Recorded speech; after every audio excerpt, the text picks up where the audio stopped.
Prefeitura de Florianópolis notifica e fecha 2 novos boxes no mercado público municipal. Em Joinville, Justiça oficializa 14 novos acordos com vítimas da queda de uma calçada no fim do ano passado. Acidente na SC 466 no sul do estado mata motorista e deixa 23 crianças e adolescentes feridos. E veja também, na Fórmula 1 com transmissão exclusiva da Band, Carlos Sainz vence o Grande Prêmio da Inglaterra.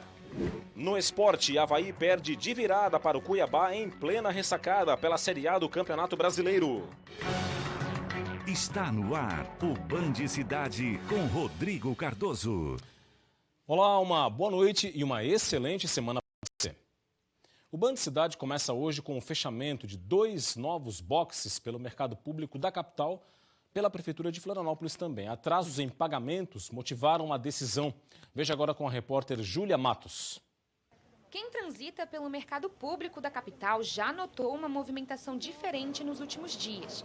Boxes de comércio vazios, portas fechadas e avisos em folhas de papel. Parte dos comerciantes deixou os espaços destinados à venda de produtos.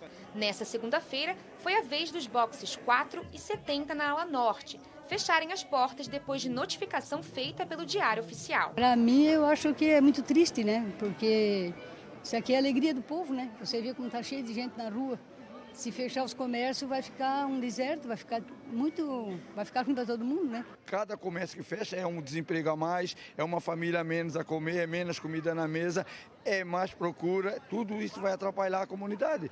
A desocupação ocorreu depois que a Prefeitura passou a notificar os comerciantes do mercado público. Os motivos são o não pagamento dos aluguéis, atraso no rateio de despesas com limpeza e segurança e a venda de produtos que não constam nos contratos de concessão. Em fevereiro desse ano, as dívidas do mercado público já somavam cerca de 3 milhões de reais. A Prefeitura, o Ministério Público Estadual e a Secretaria Municipal de Turismo renegociaram as dívidas e ofereceram novas formas de pagamento. Após essas notificações, conforme prevê o edital de credenciamento desses box, é feito todo o encaminhamento administrativo, é aberto um processo administrativo para que eles, no caso, respondam a isso, né? E não respondendo, é feito o fechamento. No caso, a resposta que foi dada a eles e também deles para nós foi a renegociação das dívidas. Porém, mesmo depois da renegociação das dívidas, nós fazemos um acompanhamento para ver se eles estão quitando de fato as dívidas, né? Os comerciantes que tiveram de deixar os boxes podem retornar futuramente, mas precisariam participar de uma nova licitação. Nesse caso, com uma pessoa jurídica diferente. Mas terão que passar por todo um processo avaliativo do edital e é claro que tudo isso vai ser considerado também na avaliação, né? A Secretaria de Turismo promete seguir com as notificações de desocupação nas próximas semanas, assim como a divulgação de editais para novas contratações. A Agência Nacional do Petróleo, a ANP, divulgou um novo levantamento com os preços da gasolina comum. Santa Catarina aparece como o 4º menor preço médio do país. A pesquisa da ANP foi feita entre os dias 26 de junho e 2 de julho. De acordo com o levantamento, o preço médio do combustível ficou em R$ 6,82. Foi o 4º menor do país, juntamente com o Rio Grande do Sul. O estado com o menor preço médio foi o Amapá, com R$ 6,21, seguido por São Paulo e Mato Grosso do Sul. Em Santa Catarina, o preço do litro da gasolina foi pesquisado em 227 postos de combustíveis e variou entre R$ 6,27 e R$ 7,65. A Justiça de Joinville, no norte catarinense, homologou novos acordos para vítimas da queda de uma calçada em dezembro do ano passado. Foram homologadas pela 3ª Vara da Fazenda Pública da comarca de Joinville 13 novos acordos em 8 processos entre vítimas da queda da calçada e a Prefeitura de Joinville, com participação do Ministério Público Estadual. Os valores foram definidos com base na gravidade das lesões sofridas pelas vítimas e variam entre R$ 4.000 para danos leves e R$ 8.000 para danos graves. Os casos de danos materiais vão ser analisados de forma individual. Após a homologação, as vítimas recebem o dinheiro em até 10 dias úteis e encerram as possibilidades de futuros pedidos na causa. Foram abertos no total 44 pedidos de indenização. A queda da calçada sobre a galeria fluvial do Rio Cachoeira ocorreu em novembro de 2021, durante a apresentação do Natal Luz, em Joinville. Na ocasião, 33 pessoas ficaram feridas. Pois é, aconteceu realmente em novembro, viu? Olha, mais uma vez o prêmio da Mega Sena teve participação catarinense entre os vencedores. Na quina, uma das apostas ganhadoras foi em Joinville, norte do estado, na América Lotéricas. Com uma aposta simples, o sortudo, ou sortuda, embolsou R$42 mil. Na quadra, houve catarinenses sortudos que garantiram R$845 na conta. Foram 64 cidades do estado com apostas ganhadoras, entre elas Florianópolis, Balneário Camboriú, Blumenau, Criciúma, Lages, Chapecó, Joinville, entre outras. Logo mais, depois do Band Cidade, tem o Jornal da Band. Vamos saber agora os destaques desta segunda-feira com a Alana Canepa. Confira. Logo mais no Jornal da Band, informações sobre o ataque a tiros em desfile da independência americana que deixou mortos e feridos. Aqui no Brasil, o Nordeste sofre com temporais. Em Alagoas, chuvas deixam 6 mortos e 50 mil desabrigados. Papa nega rumores sobre renúncia e diz que a ideia não lhe passou pela cabeça. O mistério da mulher da casa abandonada, procurada pelo FBI, sumiu da residência em São Paulo. Os detalhes logo mais, 7h20 da noite. Termina hoje o prazo para que o presidente Jair Bolsonaro faça a nomeação do novo reitor da Universidade Federal de Santa Catarina. O professor Irineu Manuel de Souza venceu a consulta prévia junto à comunidade universitária. As informações ao vivo aqui no Band Cidade com a repórter Júlia Matos. Tudo bem, Júlia? Boa noite para você. Boa noite, boa noite. O prazo acaba hoje, porque nessa segunda-feira chega ao fim o mandato do atual reitor Ubaldo Baltazar. Amanhã, terça-feira, está previsto então o início da nova administração da UFSC. Os professores Irineu Manuel de Souza e Joana Célia dos Passos venceram a consulta prévia à comunidade universitária para a gestão 2022 a 2025. A chapa vencedora integra a lista tríplice encaminhada ao presidente da República. Mas até agora, Jair Bolsonaro não nomeou um novo reitor da UFSC. Em nota, a chapa eleita reiterou que espera que o presidente faça a nomeação dos eleitos no processo democrático de escolha dos dirigentes das instituições de ensino superior. Vale lembrar que Jair Bolsonaro pode indicar aí outro nome fora da lista tríplice, ou então outro nome dela. Se isso acontecer, o Conselho Universitário deve ser convocado para saber como agir. Eu volto então com o estúdio do Band Cidade. Obrigado, Júlia, pelas informações. Uma ótima noite para você.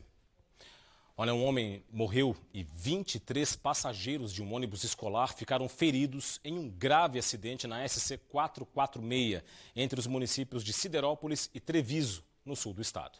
Foi na manhã desta segunda-feira. De acordo com a Polícia Militar Rodoviária, o motorista do ônibus havia deixado Treviso com destino a Criciúma, quando bateu na traseira de uma pá carregadeira. O motorista do ônibus, Geraldo Correia, de 64 anos de idade, ficou preso às ferragens e morreu no local.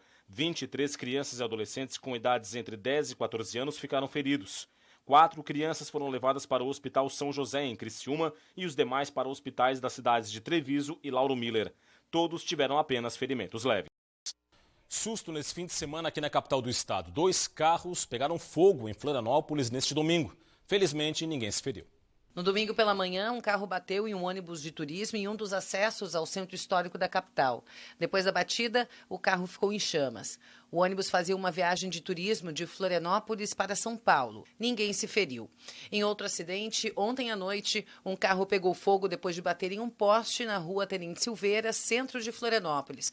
Conforme moradores do local, as janelas precisaram ser fechadas por causa da fumaça na região. Os bombeiros chegaram rápido e apagaram o fogo do carro. Não houve vítimas. 2 homens foram presos em Joinville, no norte do estado, após roubar carros em um estacionamento. Tudo ocorreu em plena luz do dia e foi registrado por câmeras de segurança. As imagens das câmeras de monitoramento mostram 2 homens que estacionam em um carro ao lado de outro veículo. A dupla obriga a motorista a sair do carro e os 2 fogem com o veículo. Este havia sido o segundo assalto praticado pela dupla no mesmo dia. A polícia militar foi chamada e, após buscas, encontrou o carro roubado em frente a uma casa noturna no bairro Boa Vista. Os 2 homens, um de 31 anos e outro de 21, foram presos em flagrante. Com eles, os policiais encontraram o celular e documentos pessoais de um dos motoristas assaltados, além de um simulacro de arma de fogo usado no cometimento dos crimes. Os 2 confessaram os assaltos e foram reconhecidos pelas vítimas. Hora de conferir o tempo para esta terça-feira em todo o estado. As informações agora na previsão do Band Cidade.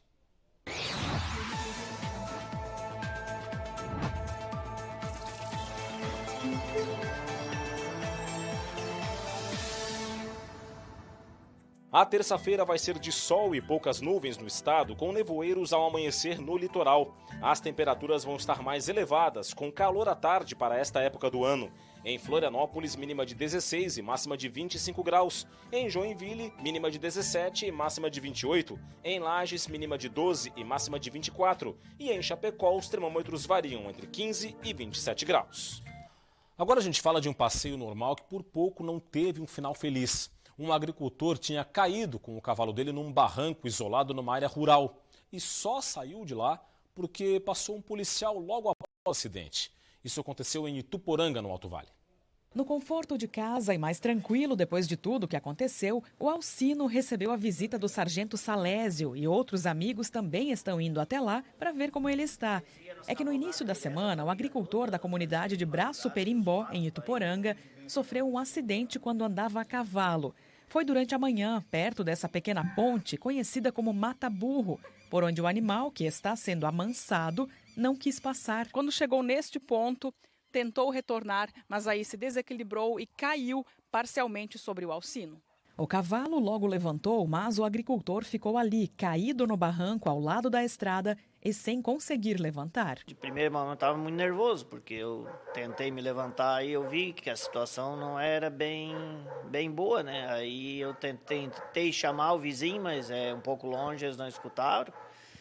E fiquei ali um tempo meio zonzo ali, daí início eu escutei vir o carro, mas nem ver quem era eu não conseguia, por causa que eu estava descosta para a estrada, né? O carro era a viatura da PM, com o sargento Salésio. Ele se deparou com a situação quando seguia para cadastrar moradores na Rede Rural de Segurança, grupo de WhatsApp que conecta agricultores com a polícia. Parei a viatura, desliguei e desci no barranco para olhar o que estava acontecendo. Onde eu me deparei com o seu Alcino deitado no chão, né? Numa situação bem complicada. Já de imediato já retirei o animal de próximo dele e amarrei o animal numa árvore ali. Levado ao hospital pelo SAMU, o Alcino teve constatada fratura em uma vértebra. A recomendação, 3 meses de repouso total, com uso de colete ortopédico. Gratificante para mim saber que tem alguém que se preocupa com o ser humano ainda, né? A gente fica contente, né? Porque foi bem atendido, para ver como é importante até essa comunicação entre polícia e o interior aí também, né? Você confere agora as informações do esporte.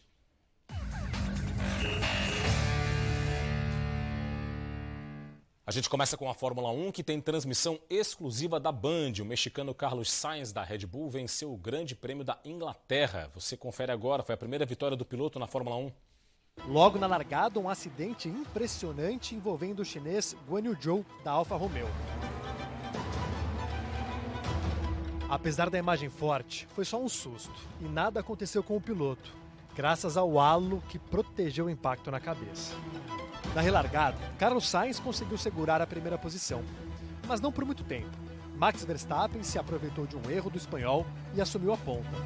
Só que o líder do campeonato teve problemas no carro, perdeu ritmo e terminou em 7º lugar. Com Max fora de cena, parecia que o domingo seria de Leclerc.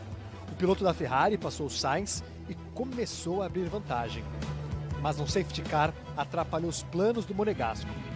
O companheiro de equipe, Lewis Hamilton, que vinham logo atrás, foram para os boxes e colocaram pneus macios. Aí foi difícil para ele segurar a posição, que estava com compostos duros. A partir da volta 46, começou uma batalha impressionante por posições. Agora o Pérez coloca por dentro! Uma corrida para acabar com a garganta do narrador! Lewis Hamilton diz que as batalhas foram muito boas, que isso é o espírito do automobilismo e que os fãs certamente ficaram contentes. Mais feliz ainda ficou Carlos Sainz, que no fim de semana conseguiu a primeira pole e também a primeira vitória de sua carreira. Do capricho, Sainz! Ele diz que é o dia mais especial de sua vida e que não foi a melhor corrida que já fez, mas que a Fórmula 1 é assim. As coisas não são fáceis e é preciso ter sorte também. Pérez da Red Bull foi o segundo e Lewis Hamilton da Mercedes o terceiro. Com a vitória aqui em Silverstone, Carlos Sainz foi para 127 pontos, está em 4º no Mundial de Pilotos, apenas 11 pontos atrás do companheiro de equipe Charles Leclerc, que pela 4ª vez em 5 corridas achou que poderia ganhar e sai de um grande prêmio bastante decepcionado. Diz que tudo parecia ruim, depois bom e aí que perdeu tudo de novo com o safety car. A próxima corrida já é fim de semana que vem, na Áustria. Você viu aí na reportagem, né? O carro vencedor do Carlos Sainz é o carro vermelho, porque o piloto é da Ferrari e não da Red Bull, como eu disse anteriormente. Na Red Bull são o Sérgio Pérez e o Max Verstappen. Agora, o Campeonato Brasileiro, na Série A, diante de uma ressacada lotada, o Avaí decepcionou. O time catarinense perdeu de virada para o Cuiabá e estacionou na tabela de classificação. Domingo, sol, futebol, jogo às 11 horas da manhã. Um clima agradável e a torcida azurra em peso na ressacada. Tudo parecendo estar a favor do time da casa. O técnico Eduardo Barroca precisou fazer mudanças. Com as mudanças, o Avaí soube jogar contra o Cuiabá, que veio para a partida fechado, com uma linha de 4. A missão do Leão era furar a marcação. Bruno Silva roubou a bola de Valdívia, ex-Avaí, e Muriqui de cabeça quase marcou. Na segunda boa chegada do Leão, as redes balançaram. Aos 30, quando os mais de 13 mil torcedores estavam na ressacada, Eduardo marcou. A jogada começou na falta sofrida por Ranieri. Morato tentou de primeira e na sobra Eduardo comemorou com a torcida. O intervalo veio e não foi nada bom para o Leão da Ilha. Valdívia, sozinho na área, empatou para o Dourado aos 3 jogados. O Avaí respondeu com 3 alternativas. Bissoli mandou pertinho. Ranieri, de cabeça, parou no goleiro. E Kevin mandou para longe. Até que na cobrança de escanteio, Rodriguinho mandou de cabeça. Douglas defendeu, mas no rebote, Joaquim fez o segundo do Dourado. E o Cuiabá, que já estava jogando fechado, pense, colocou uma linha de 5 e fechou ainda mais a casinha. O Leão da Ilha não conseguiu achar espaço e a vitória ficou mesmo com os visitantes. O Avaí fez uma partida com 2 tempos diferentes e amanhã de domingo terminou como o torcedor do Leão não gostaria, com uma derrota por 2-1 de virada para o Dourado, em um jogo considerado direto e aquele famoso de 6 pontos. O revés do Leão da Ilha foi o segundo dentro de casa nesta Série A. É um resultado que a gente lamenta muito, porque era um resultado extremamente importante pensando na competição. Na Série B, os catarinenses tiveram um bom desempenho na rodada. Brusque, Chapecoense e Criciúma venceram no fim de semana. Veja os gols. E depois de 518 dias sem vencer pelo Brasileiro na Arena Condá, a Chape quebrou o jejum e venceu o Sampaio Corrêa. Lucas Hipólito, contra, abriu o placar em Chapecó, logo no apito inicial da segunda etapa. Lima ampliou a vantagem para o Verdão com esse golaço de fora da área. O Sampaio até tentou uma reação com o Igor Catatal, que diminuiu o placar. Mas Marcelo Santos tratou de garantir a primeira vitória da Chape jogando em casa. Final de jogo, Chapecoense 3, Sampaio Corrêa 1. Depois foi a vez do Brusque entrar em campo e deixar o torcedor quadricolor feliz. O Bruscão criou muitas chances na primeira etapa e antes de ir para o intervalo, de tanto insistir, o time do Vale conseguiu marcar. Balotelli abriu o placar no Augusto Bauer. O segundo do Brusque veio na etapa final. Wallace chutou forte e fechou a conta. Brusque 2-0 em cima do Operário. O Criciúma seguiu o embalo e também garantiu a vitória. Os gols saíram só na segunda etapa. E mesmo jogando fora de casa, o Tigre foi mais eficiente que o Ituano e abriu o placar com Léo Costa. O empate do Ituano veio já nos minutos finais, aos 40. Lucas Dias deixou tudo igual. Mas o Carvoeiro não queria deixar escapar os 3 pontos. E aos 47, Rodrigo mostrou que o jogo só acaba quando termina e garantiu mais uma vitória do Criciúma, que agora encostou de vez no G4. Pela Série C, o Figueirense perdeu a invencibilidade. O time perdeu para o Vitória em Salvador. E se antes eram 8 jogos sem derrota, agora o time está a 5 partidas sem vencer. Figueirense encarou Vitória no Barradão e o time mandante contou com erros do Alvinegro e resolveu a partida ainda no primeiro tempo. O primeiro gol saiu logo aos 6 minutos. Rafinha aproveitou a falha na comunicação entre Maurício e Wilson e balançou as redes. Aos 22 minutos, mais um erro alvinegro. Luigi chutou de longe e contou com a contribuição de Wilson para ampliar a vantagem. Final de jogo, Vitória 2, Figueirense 0. Olha, mais um caso de nascimento duplo de bovinos deu o que falar no Alto Vale. A chegada de bezerros gêmeos foi comemorada e muito pelos moradores de Ibirama. Os bezerros já estão bem grandinhos, têm cerca de 5 meses. São o Bob e o Mimoso. Eles viraram os xodós em uma propriedade de Ribeirão Taquaras. Afinal, os agricultores nunca tinham presenciado um caso assim. E nunca aconteceu, nesses anos todos que a família vive aqui, nunca aconteceu isso. Foi uma novidade assim, bem grata para a família. A vaca é a Nina e pertence ao Arceu Felipe, que é produtor de arroz na localidade e cria alguns animais. Ele é cunhado do Marcos, que também ficou impressionado com o nascimento duplo. A vaca tem 6 anos e é da raça cimental. O cruzamento foi com o touro do vizinho, um Angus, portanto, monta natural. Foi a 3ª cria dela. E os bezerros não desgrudam da mãe, estão sempre assim, pertinho da Nina. Agora nós estamos tentando desmamar eles, que está uma briga feia, caso que a mãe ainda tem bastante leite, mas está indo bem a lida com eles. Apesar de já ter proposta de compra, a família não quer se desfazer deles, pelo menos por enquanto. Tem comprador já querendo, mas meu cunhado, que é o dono deles, não está querendo vender eles. A família vai criar eles para um bom tempo ainda. Começa nessa terça-feira o Transcatarina. É um rally que vai passar por 4 municípios de Santa Catarina e vai movimentar a economia da região. Neste ano, Fraiburgo vai ser o ponto de largada e Jaraguá do Sul vai marcar o encerramento da aventura, que vai de 5 a 9 de julho. Canoinhas e São Bento do Sul são as paradas intermediárias. A caravana, com participantes de todo o país, movimenta a rede hoteleira e de alimentação também. Transcatarina é um evento de rally que já consta no calendário nacional off-road e acontece em Fraiburgo por 14 anos. O município preza em manter esse evento aqui. Tem um movimento econômico importante para o município, cerca de 250 a 300 mil reais por dia. Os hotéis ficam 100% ocupados, ele tem impacto regional, né? Não só na rede hoteleira aqui da cidade, mas como em municípios vizinhos, né? Quando o assunto é turismo de aventura, a Serra Catarinense já virou uma das grandes referências. E nesse caso, a cidade de Urubici está entre as que mais se destacam. O segmento turismo de aventura possui atualmente características de mercado próprio e diferentes oportunidades de negócio devido ao crescimento que vem adquirindo. Estima-se que o aumento dessa prática seja de 20% a cada ano, de acordo com dados da Organização Mundial do Turismo e da Sociedade Internacional de Ecoturismo. Você vê agora imagens ao vivo de Florianópolis, a capital de todos os catarinenses, na tela para você. 17 graus é a temperatura e dá uma conferida nesta neblina.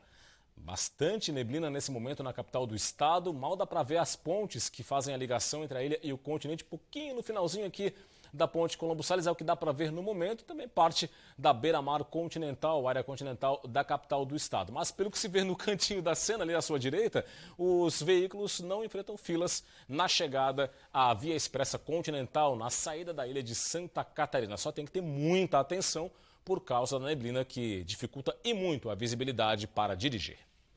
E é isso, ficamos por aqui com o Band Cidade. As reportagens desta edição estão no YouTube da TVBV. Para acessar, aponte a câmera do seu smartphone para o QR Code que está na sua tela. Vem aí as notícias do Brasil e do mundo no Jornal da Band. Mais informações de Santa Catarina você confere amanhã, 12h30 no Jogo Aberto SC e 12h50 no SC Acontece. Para você um forte abraço, muito obrigado pela audiência, boa noite e até amanhã. Tchau, tchau.